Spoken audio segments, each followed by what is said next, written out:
अल्लाह के प्यारे नबी फरमाते हैं, ला तज़ूलु क़दमा इब्ने आदम मिन इंद रब्बिही यौमल क़ियामा। क़यामत के दिन इंसान अपनी जगह से हिल नहीं पाएगा जब तक वो 5 सवालों का जवाब न दे दे। इन 5 सवालों का जवाब अब्दुल गफ्फार साहब को भी देना पड़ेगा।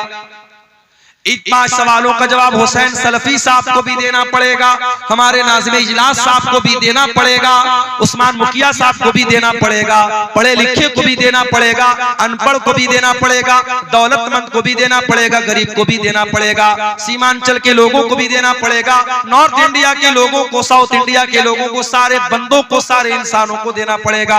ला तज़ूलु क़दमा इब्ने आदम, जो आदम का बेटा है, जो इंसान है, जो मर्द है, जो औरत है, हर इंसान को और मर्द औरत को इन 5 सवालों का जवाब देना है। अल्लाह, दुनिया का कौन सा एग्जामिनर है जो एग्जाम के पहले आपको पेपर आउट कर दे? पेपर आउट हो जाए तो एग्जाम कैंसिल हो जाता है। उस मालिक का करम देखो, उस रब्बुल आलमीन की रहमत देखो, उसने कयामत के दिन का पर्चा आउट कर दिया। जा मेरे बंदे तू तैयारी कर, 5 सवाल का जवाब सबको देना, हिल नहीं सकते। पहला सवाल होगा अनुम्रिही फीमा अफना। ऐ इंसान, तूने अपनी जिंदगी को कहां गुजारा?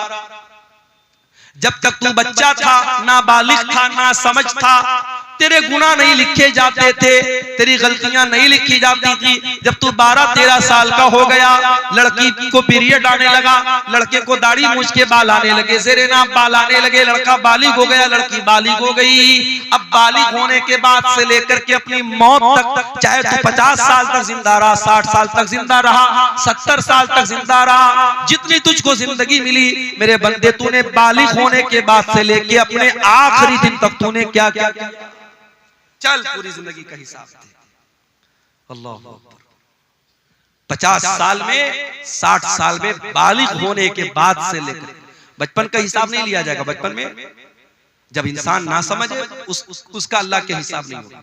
उसके बाद से लेकर के मरने के दिन तक का हिसाब अल्लाह। अन उम्रिही फीमा, कहां गुजारा तूने जिंदगी, चल हिसाब दे। ये पहला सवाल होगा कयामत के दिन के पेपर। दूसरा सवाल वान शबाबिही फीमा बला।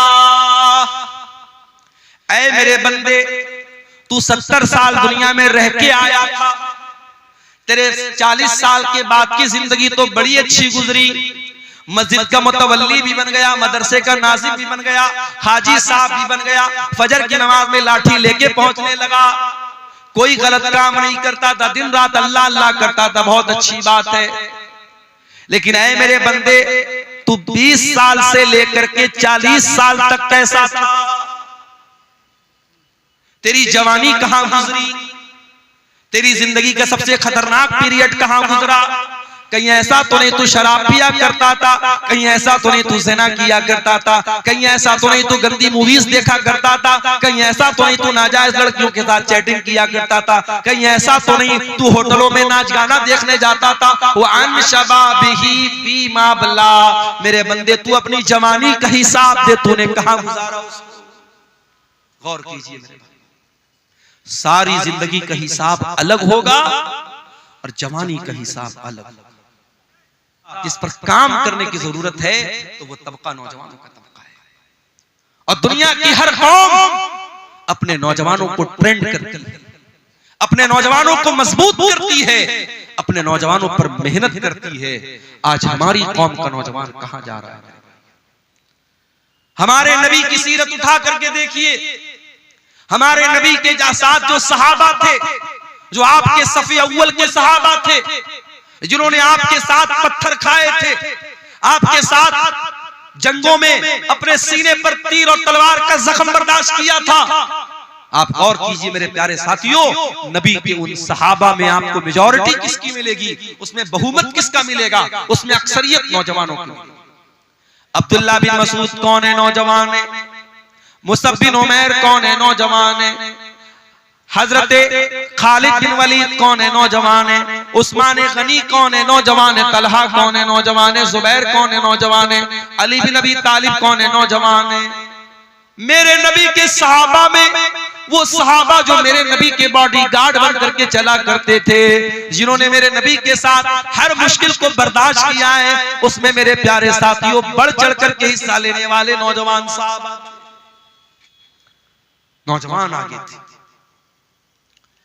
और यही वजह है कि कुरान करीम में अल्लाह ताला नौजवानों को हाईलाइट करके बयान करता है। परसों जुमा का दिन आने वाला है, हम और आप जुमा के दिन सूरह कहफ पढ़ते हैं। सूरह कहफ में अल्लाह ताला ने एक वाकया बयान किया, कि अल्लाह ताला के कुछ बंदों ने, एक मुशरिक बादशाह के दौर में वो रहते थे, जब बादशाह ने उनको मजबूर किया इस्लाम को छोड़ने के लिए, तौहीद को छोड़ने के लिए, तो उन अल्लाह के बंदों ने अपनी तौहीद को बचाने के लिए, अपने ईमान को बचाने के लिए अपने बाप का महल छोड़ दिया, अपने माँ बाप की हवेली को छोड़ दिया और एक गुफा में, एक पहाड़ के गार में जाकर के सो गए। और 309 साल तक अल्लाह ताला ने उनको जिंदा सही सलामत सुलाए रखा। 309 साल तक वो सोए रहे। अल्लाह ताला जब इस वाक़े को बयान करता है तो अल्लाह ताला एक बात को हाईलाइट करता है। अल्लाह क्या कहता है? इन्नहुम फित्यतुन आमनू बिरब्बिहिम वज़िदनाहुम हुदा।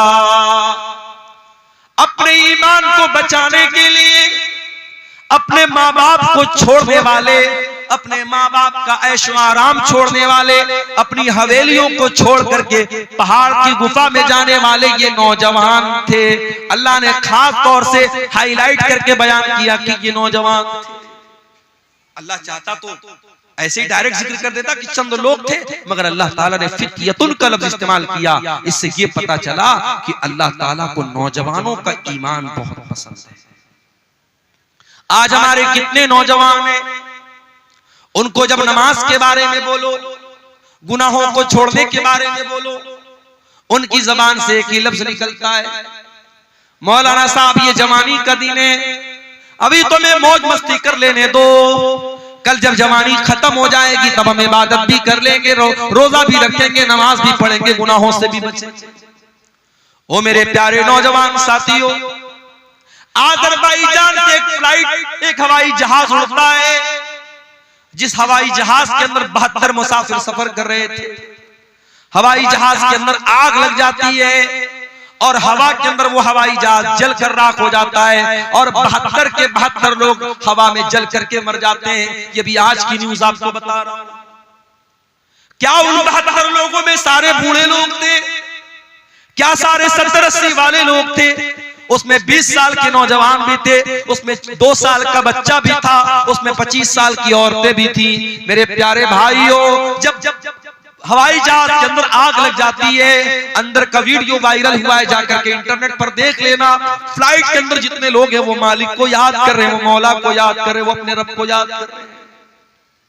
हम नहीं जानते कौन सा एक्सीडेंट हमारे साथ हो जाए, हम नहीं जानते कब मौत हमारे सर पर आकर के हमारी मोहलत को खत्म कर दे। मेरे प्यारे साथियों, क्या आप इस बात की गारंटी लेके बैठे हैं कि आप बुढ़ापे तक जिंदा रहे?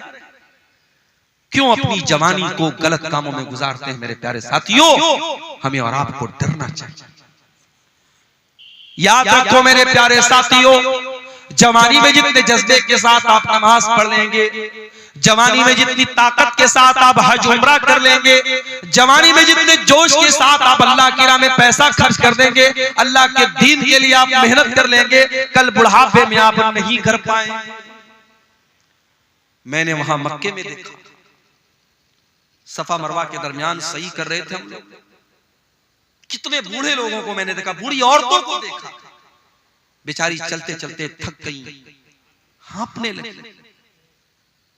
कितने मर्दों को मैंने देखा व्हील चेयर पर, वो खाने काबा का तवाफ कोई कुर्सी पर लेकर के करा रहा है व्हील चेयर पे। वो इस लायक नहीं है कि वो खाने काबा के करीब जाकर के, अल्लाह के घर के पास जाकर के अपनी बॉडी पर, अपने शरीर पे चल के वो खाने काबा का तवाफ कर सके। जवानी होती है, लोग बोलते हैं हज कर लो, उम्रा कर लो, लोग नहीं करते हैं, लोग टाल देते हैं कि चलो बुढ़ापे में कर लेंगे। लड़की की शादी के बाद कर लेंगे, मकान बनवाने के बाद कर लेंगे। मेरे प्यारे साथियों, इस बात की क्या गारंटी है कि कल लड़की की शादी के बाद आप जिंदा रहोगे या लड़की की शादी तक आप जिंदा रहोगे? अभी परसों बनारस में मैं सफर पे निकल चुका था, एक जगह में सफर में गया हुआ था। बनारस में एक मैयत हो गई हमारे अपने मोहल्ले की, और एक इमाम साहब का इंतकाल हो गया। मेरे ख्याल से 50-60 साल उनकी उम्र थी, बिल्कुल हट्टे कट्टे सेहतमंद थे। फजर की नमाज पढ़ने गए और फजर की नमाज पढ़ करके जब वापस घर पे आए हैं, फालिज का हमला हुआ है, ब्रेन हेमरेज हुआ है और हॉस्पिटल ले जाते जाते उन्होंने दम तोड़ दिया। इस तरीके की अचानक मौतें यकीन कीजिए हर हफ्ते हमारे सामने आती हैं, हर महीने हमारे सामने आती हैं। लेकिन हम बड़े गाफिल लोग हैं।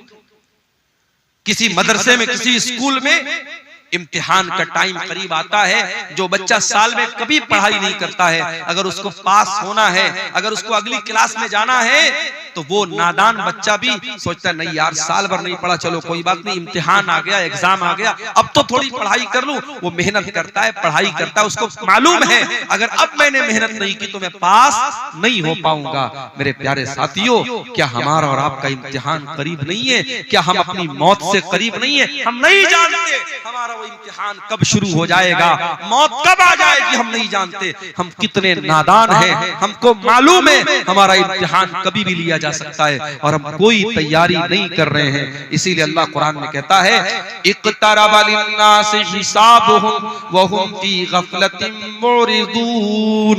ओ लोगों, तुम्हारे हिसाब का टाइम करीब आ चुका है, फिर भी तुम गफलत की नींद सो रहे हो। याद रखो मेरे भाइयों, 70 साल की उम्र में आप नमाजी बन भी जाएंगे, लेकिन 20 साल की उम्र में जो सजदा आप करेंगे, अल्लाह ताला को ये सजदा जितना महबूब है, 70 साल वाला सजदा अल्लाह को उतना महबूब नहीं। 70 साल में कोई सुधर गया, 60 साल में कोई नेक बन गया, हम उसका मजाक नहीं उड़ा रहे, हम उस पर तंज नहीं कर रहे। कोई 60 साल की उम्र में अगर नमाज पढ़ रहा है, बहुत अच्छी बात है, लेकिन तौबा करने का, अल्लाह की तरफ पलटने का, अल्लाह के दीन की तरफ आने का बेहतरीन टाइम जवानी का टाइम है। मेरे प्यारे साथियों, अपनी जवानी में तौबा करो, अपनी जवानी में अल्लाह